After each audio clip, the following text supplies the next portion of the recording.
Welcome to my channel biomolecules MCQ series के fifth video का first question है question number 73। The bond between a nitrogenous base and a sugar is एक nitrogenous base और एक sugar के बीच में कौन सा बॉन्ड प्रेजेंट रहता है? Option A peptide bond, option B glycosidic bond, option C phosphodiester bond, option D hydrogen bond. इसका आंसर है ऑप्शन बी। एक नाइट्रोजनस बेस और एक शुगर के बीच में ग्लाइकोसाइडिक बॉन्ड प्रेजेंट रहता है। Question number 74। Which of the following nucleotide sequences contains 4 pyrimidine bases? इनमें से किस न्यूक्लियोटाइड सीक्वेंस में 4 पायरिमिडीन बेस प्रेजेंट है? टोटल 3 पायरिमिडीन बेस होते हैं, साइटोसिन, थाइमिन और यूरासिल। ऑप्शन ए में साइटोसिन, यूरासिल और साइटोसिन सिर्फ 3 पायरिमिडीन बेस है। ऑप्शन बी में यूरासिल, साइटोसिन और यूरासिल सिर्फ 3 पायरिमिडीन बेस है। ऑप्शन सी में थाइमिन, साइटोसिन, थाइमिन और साइटोसिन यानी टोटल 4 पायरिमिडीन बेस है, इसलिए आंसर होगा option C. Question number 75। The pyrimidine bases are option A adenine and guanine, option B adenine, guanine and uracil, option C cytosine, guanine and uracil, option D uracil, cytosine and thymine. इसका answer है option D. Uracil, cytosine और thymine pyrimidine bases है। DNA में pyrimidine base होता है cytosine और thymine, और RNA में पायरिमिडीन बेस है साइटोसिन और uracil. Question number 76। Which of the following statements are incorrect? इनमें से कौन सा स्टेटमेंट गलत है? Option A adenylic acid is a nucleotide composed of a phosphate group, ribose sugar and a nitrogen base adenine. Adenylic acid एक nucleotide है, इसे adenosine monophosphate यानी AMP भी कहा जाता है, और ये एक फॉस्फेट ग्रुप, एक राइबोस शुगर और एक नाइट्रोजन बेस एडेनिन से मिलकर बना होता है। ये स्टेटमेंट सही है। Option B glycine is a sulphur containing amino acid, ये स्टेटमेंट गलत है। ग्लाइसिन सबसे सिंपल अमीनो एसिड है और इसमें सल्फर प्रेजेंट नहीं होता है। क्योंकि ऑप्शन बी का स्टेटमेंट गलत है, इसलिए आंसर होगा option B. Option C cellulose is a polysaccharide, ये स्टेटमेंट सही है। सेलुलोज बहुत से डी ग्लूकोज मोनोमर से मिलकर बना हुआ एक पॉलीसैकेराइड है। Option D guanine is a purine base, ये स्टेटमेंट भी सही है। गुआनिन एक प्यूरिन बेस है। Question number 77। In RNA complementary base pairing occurs between uracil and, RNA में कॉम्प्लीमेंट्री बेस पेयरिंग यूरासिल और किसके बीच में होता है? Option A thymine, option B cytosine, option C guanine, option D adenine. का आंसर है ऑप्शन डी एडेनिन। आरएनए में कॉम्प्लीमेंट्री बेस पेयरिंग यूरासिल और एडेनिन के बीच में होता है। Question number 78। The linear sequence of amino acid in a polypeptide chain is called the, एक पॉलीपेप्टाइड चेन में अमीनो एसिड के लीनियर सीक्वेंस को क्या कहा जाता है? Option A primary structure, option B secondary structure, option C tertiary structure, option D none of these. इसका answer है ऑप्शन ए प्राइमरी स्ट्रक्चर। एक पॉलीपेप्टाइड चेन में अमीनो एसिड के लीनियर सीक्वेंस को प्राइमरी स्ट्रक्चर कहा जाता है। Question number 79। Which of the following molecule is not a protein? इनमें से कौन मॉलिक्यूल एक प्रोटीन नहीं है? Option A haemoglobin, option B keratin, option C cellulose, option D collagen. Haemoglobin, keratin और कोलाजेन प्रोटीन है, लेकिन सेलुलोज एक कार्बोहाइड्रेट है, इसलिए आंसर होगा ऑप्शन सी, सेलुलोज एक प्रोटीन नहीं है। Question number 80, human haemoglobin contains option A secondary structure of protein, option B tertiary structure of protein, option C quaternary structure of protein, option D all of these. क्या answer है option D all of these, यानी human haemoglobin में protein का secondary structure, tertiary structure और quaternary structure तीनों present रहता है।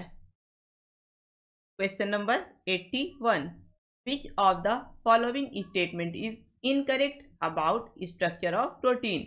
इनमें से प्रोटीन के स्ट्रक्चर के बारे में कौन सा स्टेटमेंट गलत है। Option A, in a polypeptide chain the first amino acid called as C-terminal amino acid and the last amino acid is called as N-terminal amino acid। ये स्टेटमेंट गलत है।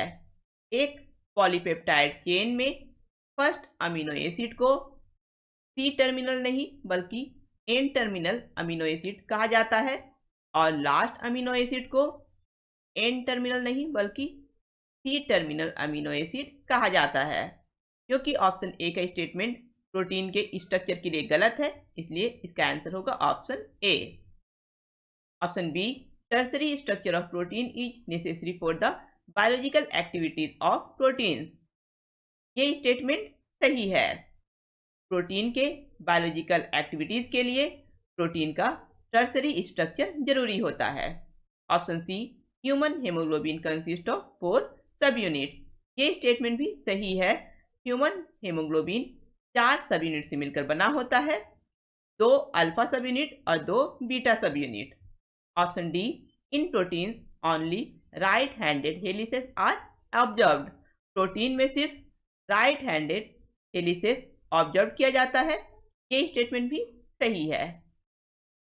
Question number 82, human haemoglobin consist of option A 2 alpha and 2 gamma subunit, option B 2 alpha and 2 beta subunit, option C 1 alpha and 1 beta subunit, option D 2 beta and 1 gamma subunit. इसका answer है option B. Human haemoglobin 2 alpha और 2 beta सब unit से मिलकर बना होता है, यानी टोटल 4 सब यूनिट प्रेजेंट होता है। Question number 83, in a polypeptide amino acids are linked by a option A phosphodiester bond, option B ester bond, option C peptide bond, option D glycosidic bond। इसका आंसर है option C peptide bond. एक polypeptide में amino acid peptide bond के द्वारा link होता है। Question number 84, which of the following bond is formed bye dehydration. इनमें से कौन सा बॉन्ड डिहाइड्रेशन के प्रोसेस के द्वारा फॉर्म होता है। Option A peptide bond, option B glycosidic bond, option C both option A and option B, option D none of these. इसका आंसर है option C both option A and option B, यानी peptide bond और glycosidic bond ये दोनों ही dehydration के process के द्वारा form होता है। डिहाइड्रेशन के प्रोसेस में 2 मॉलिक्यूल को आपस में जोड़ने के लिए एक वाटर मॉलिक्यूल बाहर निकलता है। Question number 85, peptide bond is formed when the peptide bond कब फॉर्म होता है।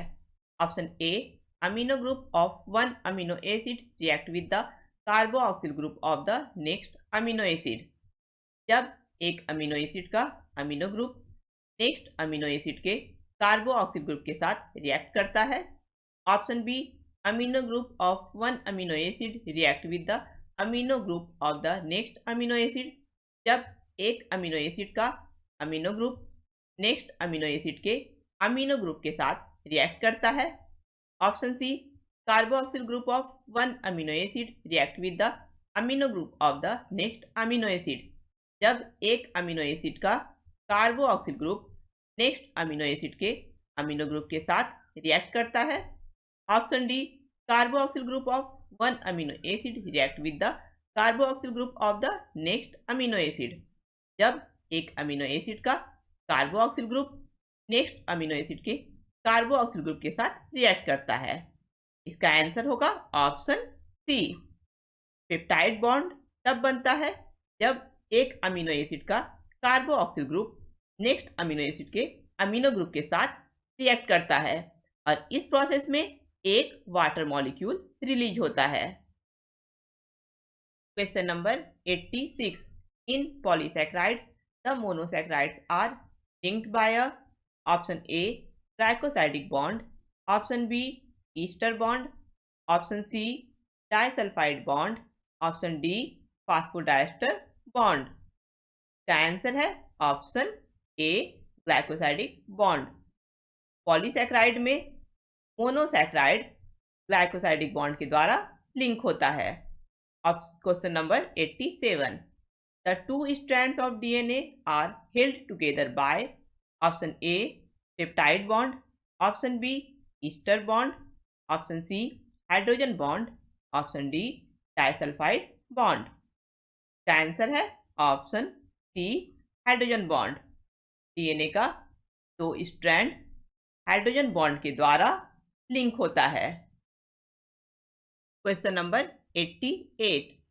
विच of the following statement is incorrect?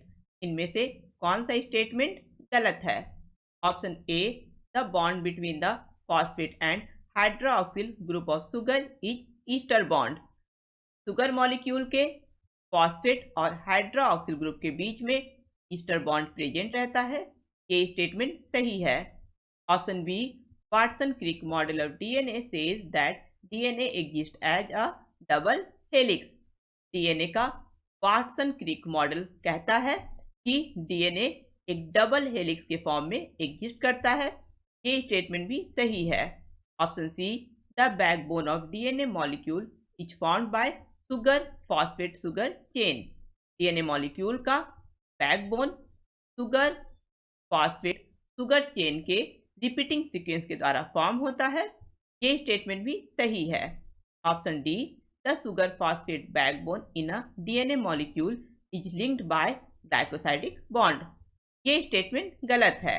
एक डीएनए मॉलिक्यूल में शुगर फॉस्फेट बैकबोन ग्लाइकोसाइडिक नहीं बल्कि फॉस्फोडाइस्टर बॉन्ड के द्वारा लिंक होता है, क्योंकि ऑप्शन डी का स्टेटमेंट गलत है, इसलिए इसका आंसर होगा ऑप्शन डी। Question number 89।